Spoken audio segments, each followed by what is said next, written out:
I mean, listen, we didn't call it that then, but it would come down to grit. Grit. Right? I think that that is what we would say now. You know, Angela Duckworth like coined that phrase, I guess, or that term, and wrote that fantastic book about grit that everybody read and was like, oh my God, I just want my kids to have grit. Like my kids want for nothing. They're not going to be gritty. Like it's just facts.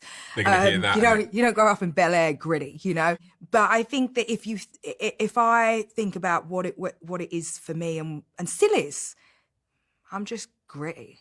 I'm very clear about what I want and what I need, and I will find a way, whatever it is. You know, I am not any of the things that you would have on my resume, you know, an apparel CEO, someone who goes out and raises hundreds of millions of dollars, somebody who starts an agency in multiple countries. I have zero qualifications to do any of that stuff.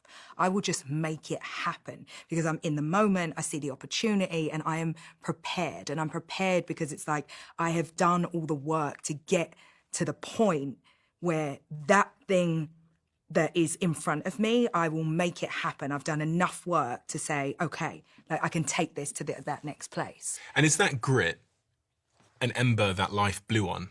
Because I wonder if I'd gone back and I'd met Emma at 18 years old, whether she would have said it to me like that.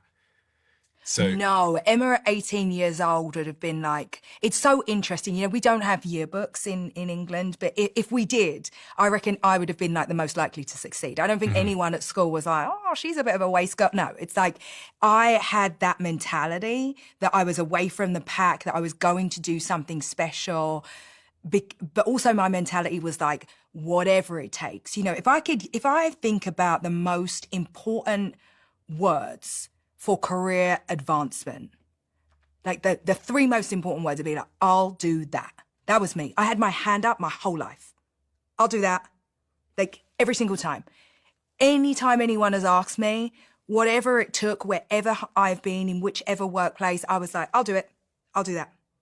And that is what, like, people started to look at me as someone that would just figure it out, right? It's not like I had any particular skill. I just put myself in a situation and in the space of, let me have a go every single time. To me, it makes perfect sense.